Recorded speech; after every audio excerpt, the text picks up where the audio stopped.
How do you think your friends would describe you? Are you always there for them when they need you? Sometimes it can be hard to maintain a good friendship with people. You may not even realize that you're hurting the people you love until it's too late. So here are 7 warning signs that you may be becoming a toxic friend to others. We all need our friends. We crave that connection and belonging, that sense of being seen and understood. It's a beautiful thing to show up for our friends, to offer support, and to be a source of strength when they're struggling. But there's a delicate balance in every relationship, a shared responsibility that keeps things healthy. One of the first signs of a toxic friendship is an imbalance in this give and take. When we become overly needy, when our need for support outweighs our ability to reciprocate, it can start to weigh down the relationship. It's like carrying a heavy load. Eventually, even the strongest friend can grow weary. Think about the last time a friend was going through a tough time. Did you offer support and listen with an open heart? Or did your own anxieties and problems quickly become the center of the conversation? Were you able to hold space for their pain? Or did you find yourself constantly needing reassurance and validation for your own struggles? Becoming aware of these patterns is the first step. It's about recognizing that true connection flourishes when we can both give and receive support, when we can show up for our friends with the same generosity and empathy that we hope to receive in return. Friendship thrives on respect. Respect for our friends' choices, their boundaries, and their individuality.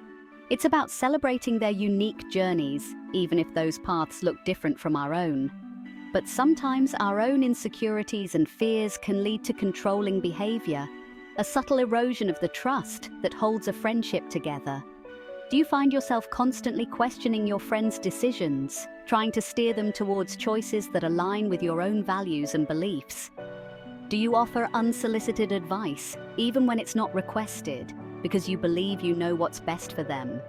These are signs that you might be crossing boundaries, that you might be prioritizing your own need for control over their autonomy. True friendship requires us to let go, to trust that our friends are capable of making their own decisions, even if those decisions come with risks or lead them down unfamiliar paths. It's about being a source of unwavering support, not a puppet master pulling strings. Remember, we can't force our friends to live their lives according to our own blueprints. Letting go of control is not about indifference. It's about having the courage to trust their strength and to respect their journey, even when it unfolds in ways we might not have chosen ourselves. Friendship is a dance, a beautiful interplay of compromise and understanding. It's about recognizing that we each bring our own needs, preferences, and quirks to the table, and that sometimes those differences require us to find a middle ground. But when inconsiderate behavior becomes the norm, it disrupts the rhythm of connection, leaving one person feeling unseen and unheard. Think about the last time you made plans with a friend. Did you consider their schedule and preferences, or did you bulldoze ahead with your own agenda? When was the last time you offered a genuine apology after making a mistake, acknowledging the impact of your actions on your friend's feelings? Inconsiderate behavior often stems from a lack of awareness, a failure to recognize how our actions impact those around us. It's about prioritizing our own needs and desires without pausing to consider the perspective of the other person. Cultivating consideration requires us to slow down, to tune into the subtle cues and unspoken needs of our friends. It's about asking ourselves, how might my actions be affecting them, and being willing to adjust our behavior accordingly. It's about recognizing that true connection flourishes when we approach our relationships with empathy and a willingness to meet each other halfway. We all have opinions, perspectives, and a deep well of life experiences that have shaped who we are. And while it's natural to want to share our wisdom and offer guidance to our friends, especially when we see them struggling, there's a difference between offering support and doling out unsolicited advice. Think about a time when you were grappling with a difficult decision or facing a personal challenge. Did you feel heard and understood by your friends? Or did you feel bombarded with solutions and opinions that didn't resonate with your situation? Did their advice leave you feeling empowered, or did it make you feel smaller, like you weren't capable of navigating your own life. Unsolicited advice, even when well-intentioned, can feel intrusive and dismissive. It can send the message that we don't trust our friends to make their own choices, or that their feelings and experiences are somehow invalid. True support lies in listening with an open heart, in creating a safe space for our friends to process their emotions and explore their options without judgment or pressure. It's about asking ourselves, what does my friend need right now? And responding with empathy and compassion, not with a predetermined solution. Growth requires honesty, and true friendship allows for gentle, loving feedback. It's about holding up a mirror to our friends, reflecting back both their strengths and their areas for growth. However, there's a world of difference between constructive criticism, offered with love and a desire for mutual growth, and the kind of critical behavior that chips away at a person's self-esteem. Do you find yourself constantly pointing out your friends' flaws, focusing on their shortcomings rather than their strengths? Do your words leave them feeling uplifted and encouraged, or do they leave them feeling deflated and insecure?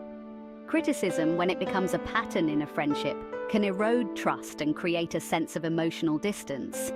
It can make our friends feel like they're walking on eggshells, afraid to be vulnerable or to express themselves authentically for fear of judgment.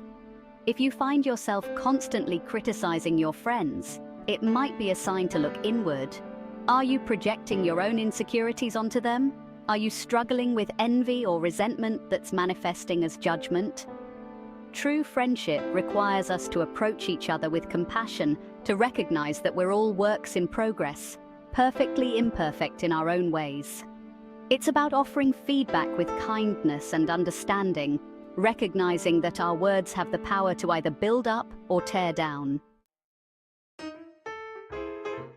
Conversation is the lifeblood of friendship, the way we share our stories, our joys, and our struggles. It's a beautiful exchange of energy, a chance to connect on a deeper level and to feel seen and heard. But when the balance of conversation becomes skewed, when one person consistently dominates the conversation, it can create a sense of disconnect and leave the other person feeling unseen and unheard. Do you find yourself constantly steering the conversation back to your own experiences, your own triumphs, and your own woes? Are you genuinely interested in hearing about your friend's life, or are you simply waiting for your turn to speak? When we dominate conversations, we miss out on the opportunity to truly connect with our friends. We miss out on the richness of their experiences, the wisdom they have to share, and the unique perspectives they bring to the table. Cultivating balanced conversations requires us to become better listeners, to quiet our own internal monologues, and to truly tune into what our friends are saying. It's about asking thoughtful questions, offering supportive affirmations, and resisting the urge to interject our own experiences before fully absorbing theirs. True friendship thrives on celebration, on the genuine joy we feel for our friends' successes and accomplishments. It's about recognizing that their wins don't diminish our own light, but rather that their successes add to the richness and beauty of our shared journey. But jealousy and envy, those insidious emotions that whisper doubts and insecurities in our ears, can poison even the strongest of bonds. Do you find yourself feeling resentful when your friends experience success? Do you minimize their accomplishments or find it difficult to offer genuine congratulations? Jealousy is a natural human emotion, but when left unchecked, it can fester and grow, casting a shadow over our relationships.